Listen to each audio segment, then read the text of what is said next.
tema dessa semana, que é colocando a casa em ordem, algo a gente tem que ter em mente. A gente tem que ter em mente que para que se colocar, normalmente você vai pensar em colocar quando as coisas estão bagunçadas. Você fala, pensou em colocar a casa em ordem porque a casa está bagunçada, e não necessariamente é dessa forma, porque é algo que quem é dona de casa, até os maridos que ajudam suas esposas, sabe que todo dia tem que fazer alguma coisa em casa. E isso é algo que é diário, é algo que tem que ser diário na nossa vida, é uma luta diária. Não pense em colocar a casa em ordem quando você vai receber uma visita, que isso acontece às sextas, sábados, aos domingos. E essa bagunça de um dia para o outro vai só se acumulando e você não consegue colocar. E da mesma forma é a nossa vida, da forma como nós temos que colocar a casa em ordem, o Senhor nos dá alguns parâmetros. E os textos que nós vamos ver a seguir estão pautados no livro de Efésios. Quem já leu o livro de Efésios, e alguns já sabem, ela é considerada a epístola do terceiro céu. Por quê? O terceiro céu é a habitação de Deus, aquela pessoa que realmente compreendeu para aquilo que é chamada e sabe aquilo que precisa fazer, ela acaba praticando as coisas que estão nessa epístola. O primeiro versículo está em Efésios, capítulo 1, versículo 8 e 9. Que ele, Deus, fez abundar para conosco em toda a sabedoria e prudência, fazendo-nos conhecer o mistério da sua vontade, segundo o seu beneplácito, que nele propôs, para a dispensação da plenitude dos tempos, de fazer convergir em Cristo todas as coisas, tanto as que estão nos céus, como as que estão na terra. Perceba que Deus, Ele faz convergir todas as coisas em Cristo. Mas, irmão, a gente não ia falar sobre organização de casa? Pensa bem, se nós analisarmos esse texto, todas as coisas devem convergir em Cristo. Só que não é algo que vai acontecer, é algo que já aconteceu. Porque vocês viram que tem uma palavra um pouco difícil, que a gente acaba não conhecendo, que é o beneplácito. É algo que está na aprovação de Deus. Deus aprovou, e tudo que Cristo fez, Ele fez para convergir todas as coisas. E quando você vai ver que no livro de Efésios, está sempre em Cristo. É o livro onde está mais escrito esse termo. Em Cristo, estar dentro, estar vivendo, estar imergido em Cristo. E a única forma de você conseguir colocar a sua casa em ordem é estar em Cristo. O mundo hoje fala de paz, o mundo hoje fala de união entre as nações, mas só existe uma união que agrada a Deus, que é a união em Cristo. Qualquer outro tipo de união que aconteça é uma rebeldia contra Deus, porque é a exaltação do homem no lugar de Deus. E, continuando, nós temos na epístola aos Efésios, nós temos dois assuntos tratados.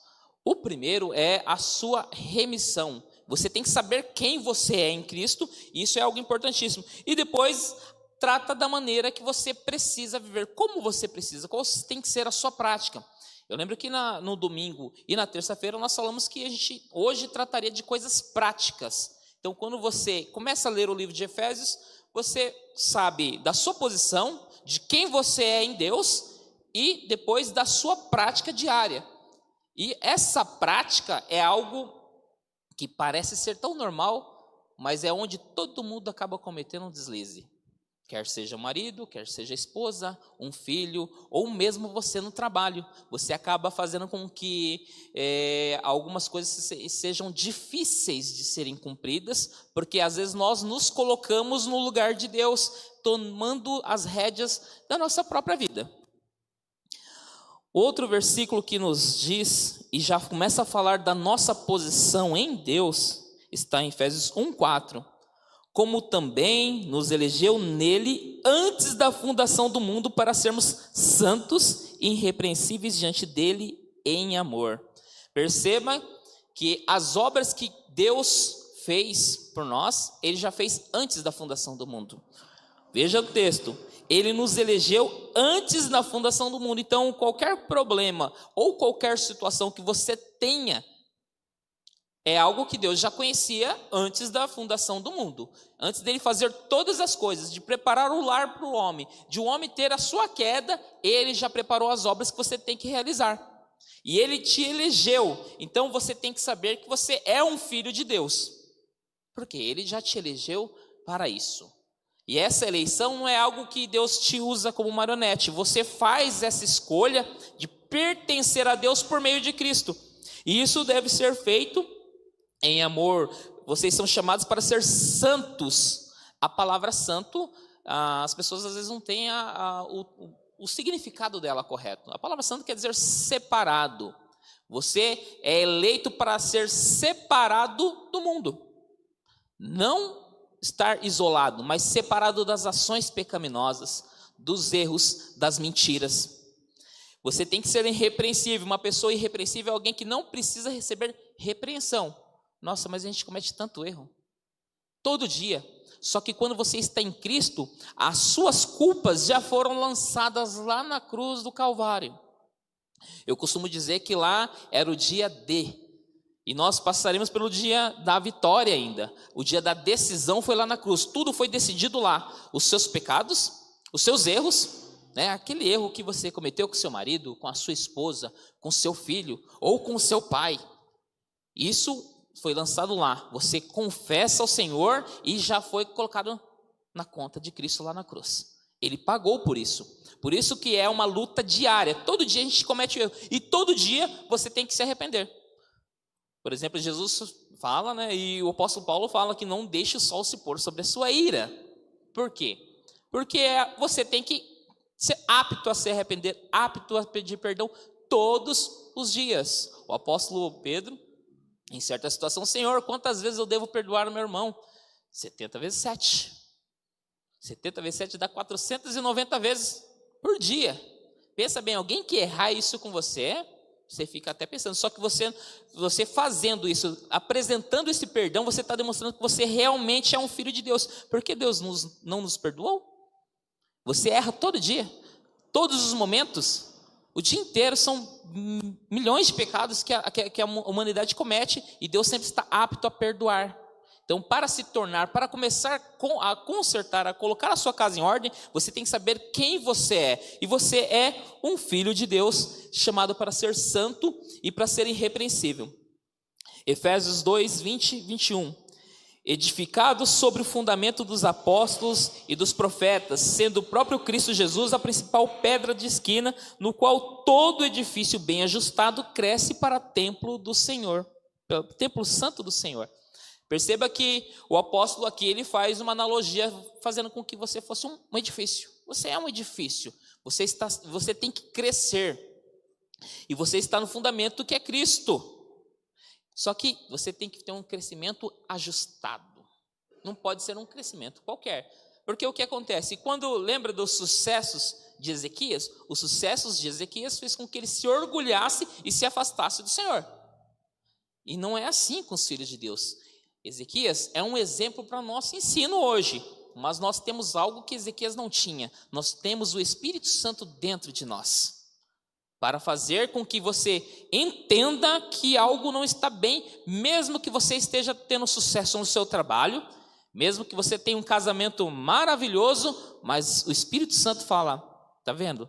Você não deveria falar assim com seu marido, você não deveria falar assim com a sua esposa, ela te ama, ela vai deixar passar isso, mas você tem que corrigir isso. São as pequenas coisas diárias que acontecem que faz com que você se desvie lá na frente, porque são raízes que são plantadas, são plantadas no coração de um, ou de outro, ou do próprio filho, ou do próprio pai. Mas como você está dentro da família, você acha que é normal, você se acomoda, você se acostuma. E esse é o problema do homem, se acomodar. Hoje, ninguém lavaria roupa à mão. Difícil. E eu acredito que a maior parte das pessoas nem querem fazer isso. Mas até 200 anos atrás, todo mundo era na mão. Você percebe que algumas coisas as pessoas já se acostumaram. E hoje, muitas pessoas sofrem de uma mente acelerada. Você chega no final do dia, você não consegue desligar. Por quê? Porque a vida hoje coloca essa rotina para você, você se enquadrou nisso. Lembra do que o apóstolo Paulo ele disse, Romanos 12, não vos conformeis com esse mundo. Você tem que enxergar o mundo na perspectiva de Deus, não daquilo que impõe para você indiretamente. É colocado isso. A ideia das tecnologias trouxeram uma facilidade para a sua vida, mas, no entanto, tomam a sua vida e a vida da sua família. Quantas pessoas estão maratonando séries nesse período de pandemia? Quantos filmes você já assistiu? Se você for analisar, já estamos no 6º mês, já são muitos dias, e o que você fez que você poderia ter feito, que agradasse a Deus? Você poderia ter lido a metade da Bíblia nesse período, você poderia ter feito muitas orações com a sua família, porque alguns estão trabalhando remotamente em casa, almoça, toma café, almoça, janta, fazem as suas refeições, ou seja, tem mais tempo. Mas será que esse tempo está sendo com qualidade? Ou algumas estatísticas estão dizendo que o pessoal está se separando mais porque não estão se aguentando. Ou seja, aquilo que já estava ruim está ficando... Estão tirando o tapete, a sujeira está aparecendo para todo mundo. Por quê? No final das contas, elas não eram de Deus, achavam que eram como os Ezequias. Ezequias achou que estava tudo perfeito. Mas Deus colocou lá, ele ficou enfermo e falou, conserta toda a casa. Mas estava tudo bem no reino dele. Estava tudo maravilhoso. E isso, às vezes, acaba ofuscando a nossa visão. Nós somos chamados para ser um edifício bem ajustado. Temos que crescer. Você se converteu hoje. Você tem o compromisso, a responsabilidade de crescer em Jesus. Qual que é o propósito de Deus? O propósito de Deus é que a gente se torne igual a Jesus. Efésios 4, 1, 2. Rogo-vos, pois, eu, o prisioneiro do Senhor, Paulo falando, que andeis como é digno da vocação com que fostes chamados, com toda a humildade e mansidão, com longanimidade, suportando-vos uns aos outros em amor. Olha só, andar, quando fala andar, é algo todo dia. Andeis como é digno da vocação que fostes chamados. Vocês são chamados para ter essa vocação, ser santos e irrepreensíveis, e tem que dar suporte. A palavra suportando-vos é para dar suporte um ao outro, ou seja, já está falando, você consertou a vida, e tem gente que se converte, a primeira coisa é se autodestacar da própria família. Não, eu sou santo agora, eu sou crente em Jesus, eu não posso conviver com vocês. Não é assim. Você tem que dar suporte uns aos outros em amor, e principalmente os da sua família, porque se você não faz isso com a sua família, você nega a sua fé. Então, a sua prática deve ser de acordo com aquilo que você crê. E você tem que procurar conhecer a Deus e conhecer os seus mandamentos para poder exercitar. Efésios 4:13.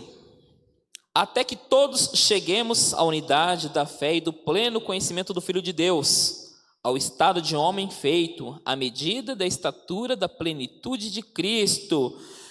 A unidade da fé, para que você tenha ordem, você tem que estar sendo um com os seus irmãos. Lembre-se, somos um corpo. E nós temos cada um de nós tem como propósito ser igual a Cristo, a plenitude de Cristo, e é o que você tem que ter em mente, é o propósito de Deus para a sua vida. Ele é o primogênito de muitos.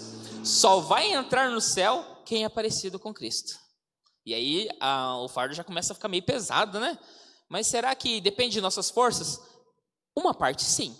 Mas o Espírito Santo, ele te fortalece para que você alcance isso. Se você vive todo dia e não pensa todo dia em ser igual a Jesus, alguma coisa está errada na sua vida cristã. Não se engane, não se engane. O próprio apóstolo Paulo, nesse livro, ele fala que alguns são levados por todo o vento de doutrina. Não se engane, a vida cristã é algo que se faz todo dia. A prática é diária. Você acorda pela manhã, você já faz como Jesus fazia.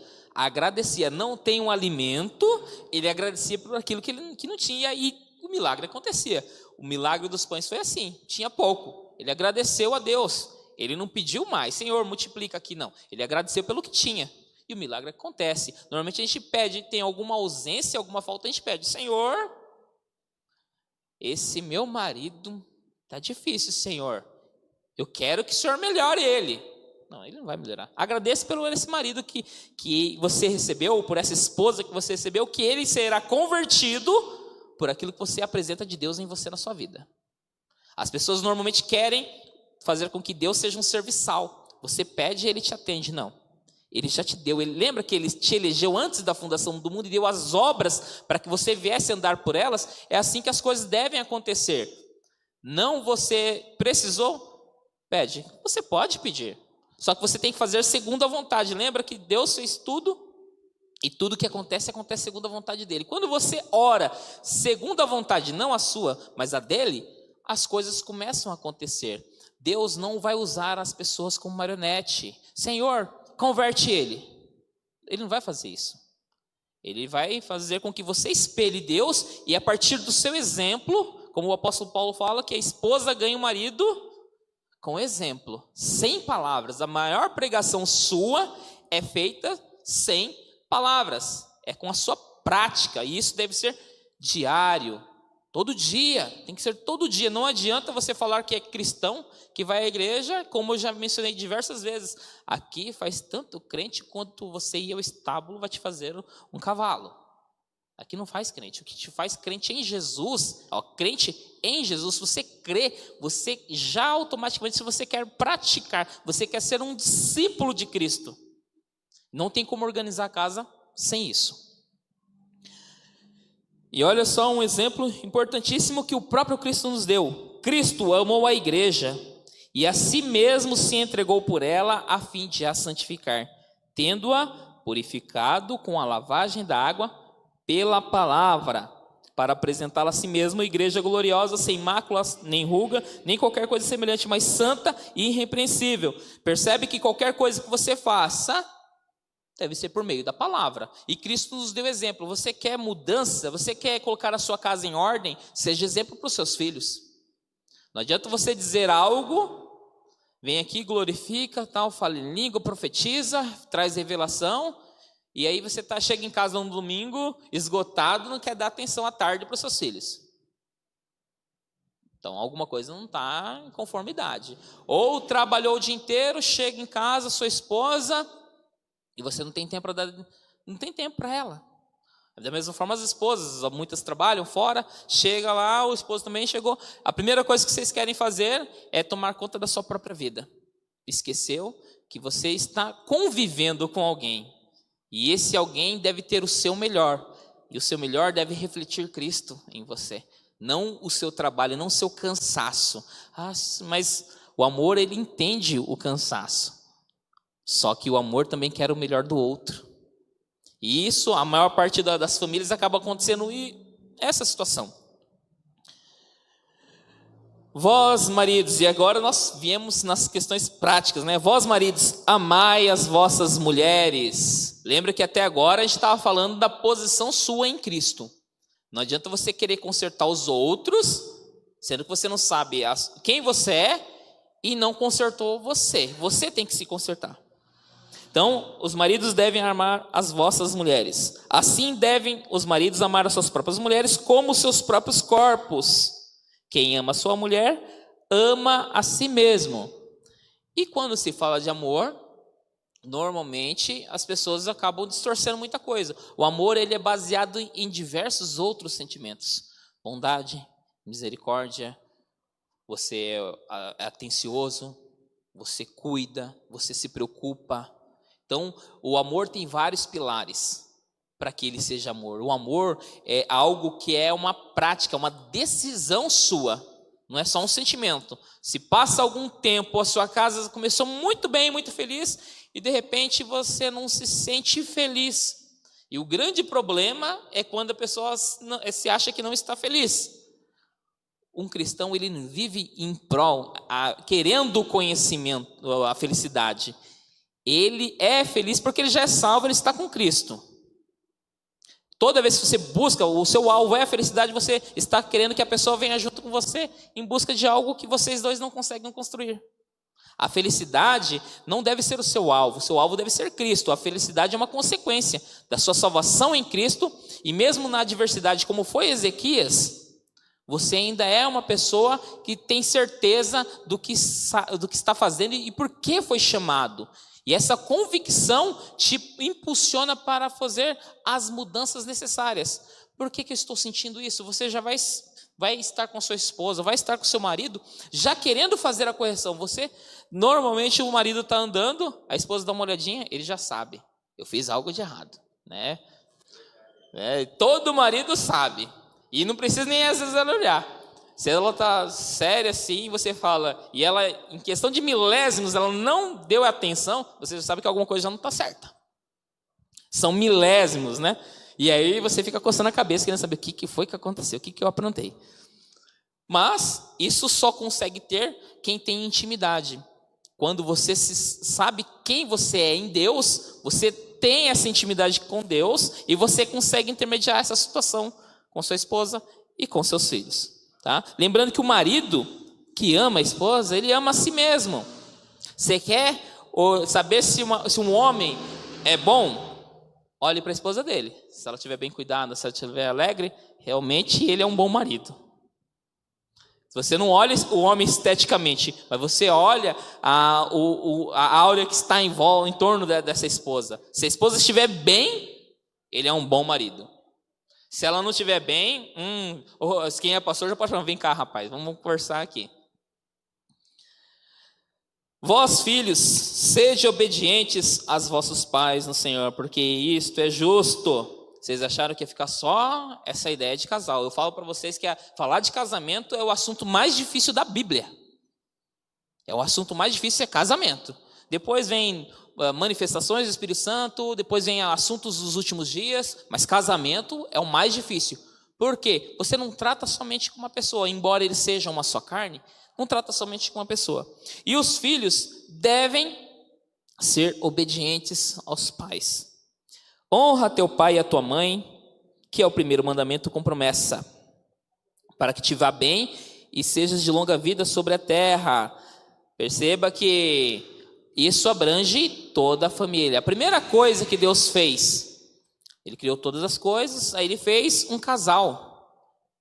Ele fez um casal para que eles tivessem filhos. E toda vez que Deus menciona algo importante de eternidade, Ele sempre cita casais. O primeiro milagre de Cristo foi onde? Num casamento.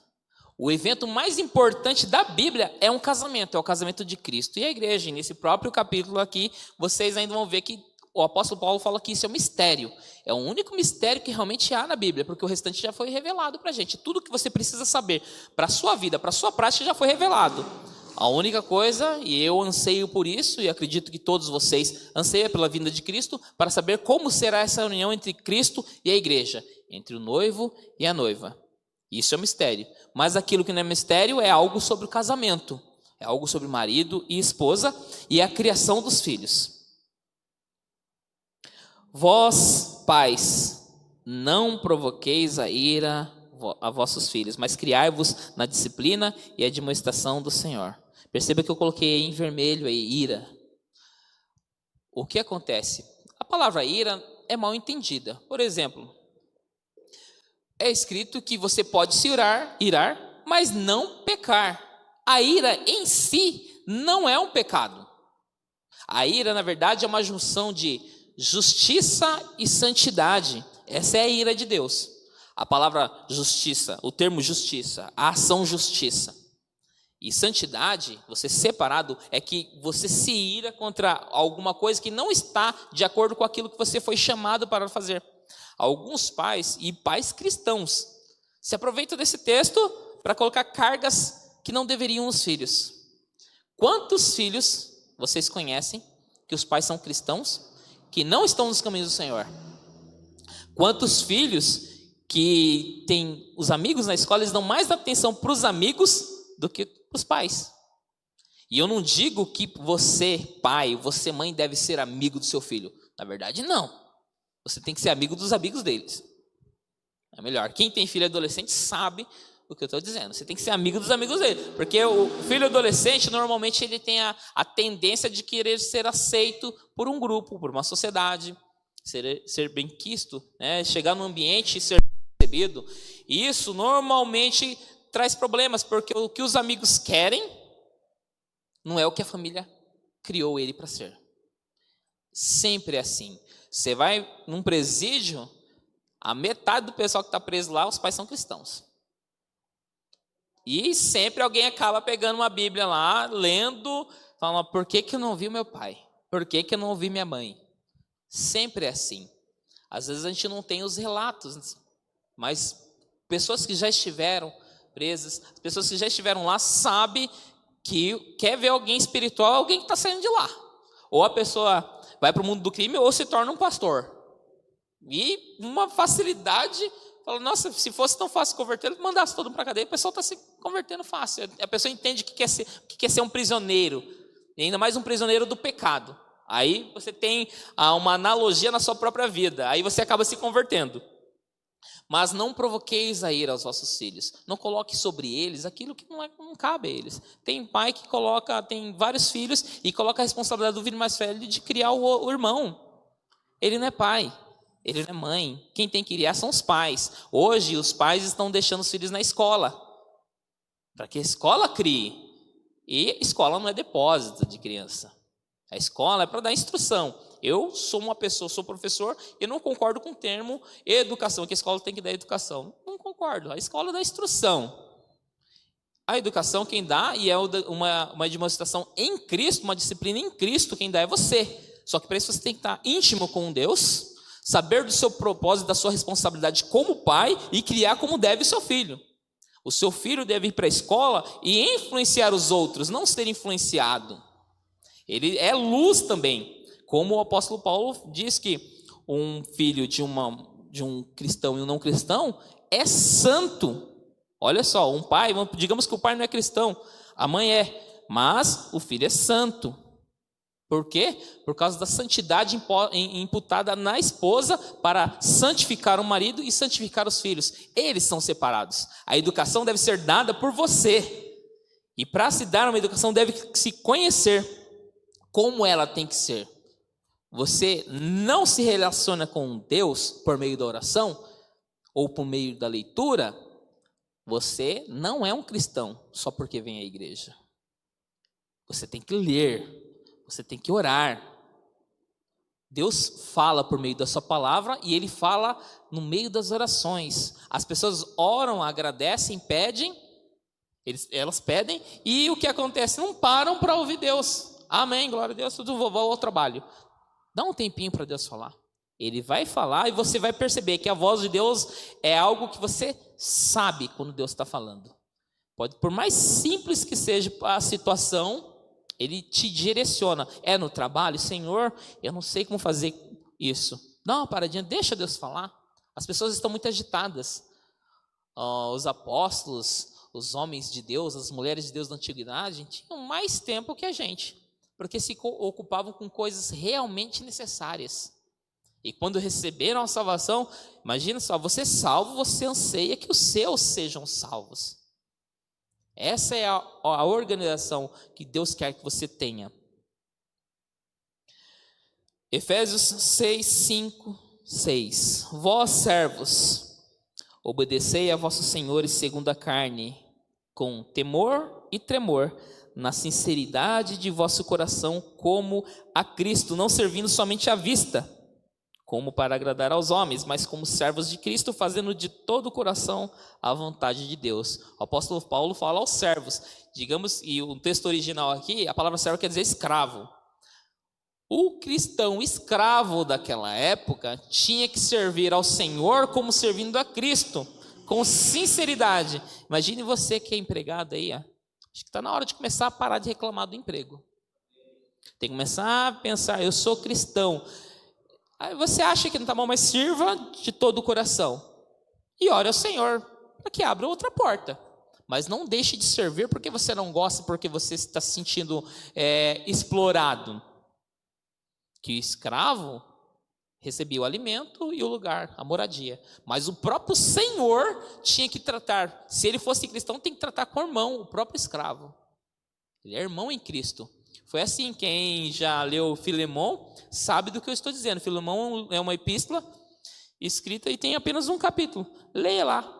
Onésimo era escravo de Filemão e Paulo, converteu Onésimo, mandou uma carta para o senhor dele. Ele, Onésimo, tinha que voltar ao Senhor e voltar a servi-lo. Ele devia ter feito alguma coisa errada, que Paulo intermediou a situação. Porque não é a situação sua social que define quem você é a sua prática, e ela tem que representar Deus. Você é o representante de Deus nessa terra. É o representante de Cristo. E o que você faz no seu trabalho pode testemunhar sobre você, sobre as suas ações e sobre o seu Deus. Você carrega o nome de Cristo. Efésios 5,16. Até então nós vimos situações práticas. Portanto, vede diligentemente como andais, não como nécios, mas como sábios, usando bem cada oportunidade, porquanto os dias são maus. A gente está vivendo nos últimos tempos. Certamente, o amor de muitos se esfriam. Independente das práticas que você tem que ter, pode acontecer que você vá para o céu e um ente seu não se converta. Alguém não queira receber o evangelho. A sua prática deve direcioná-lo, deve quebrar as barreiras, quebrar as muralhas, que a pessoa possa ter o contato com o evangelho e se converter. O evangelho é a boa notícia de Deus. Todos nós estamos condenados ao inferno. E essa é a boa notícia, porque Cristo veio e morreu por nós para que você não fosse para o inferno. Não é algo que você tem que fazer. As práticas cristãs, você não faz para ser salvo, mas porque você é salvo. Você tem que praticar. Você deve ter cometido erros no seu trabalho, com a sua esposa, com seu marido, com seu filho, com seu pai. Mas o nosso andar é algo diário. Você tem que andar, corrigir, bater a poeira. Senhor, eu me arrependo. Me ajuda a corrigir. Tem alguns que têm pecados de estimação. E isso é algo que tem que ser corrigido. Um cristão não pode ter pecado de estimação. É esse que derruba o cristão. Não adianta você querer batalhar nas hostes celestiais aqui na igreja e ter o inferno dentro de casa.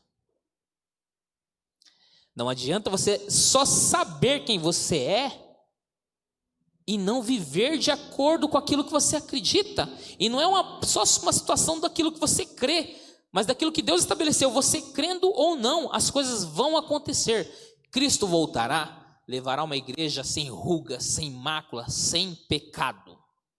Uma vida de santidade é o primeiro chamado que você tem. Todos nós temos esse chamado. Uma vida de santidade, uma vida separada para Deus. Você não é mais de você, você é de Deus. O casal, um não é mais de si mesmo, mas é do outro. O corpo da esposa é do marido e da esposa. O amor dos dois permeia como isso se dará. Eles conversam, eles resolvem, eles se direcionam e direcionam os filhos.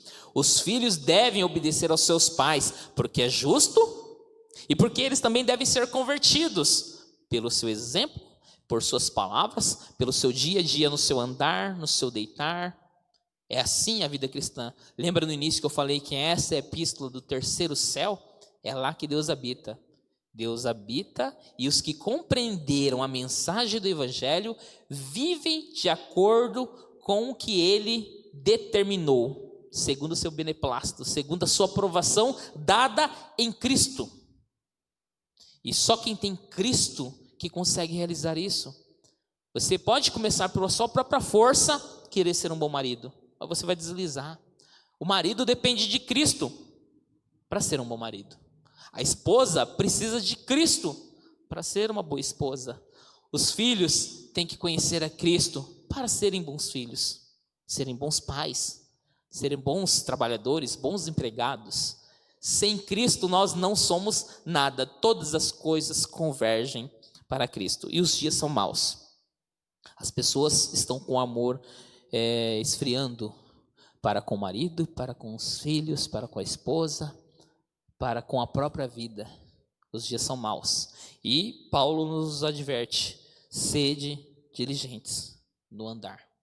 É algo todo dia. Tá?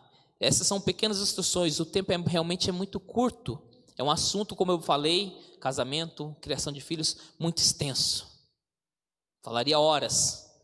Mas essa advertência eu deixo para vocês: sejam diligentes na maneira de andar.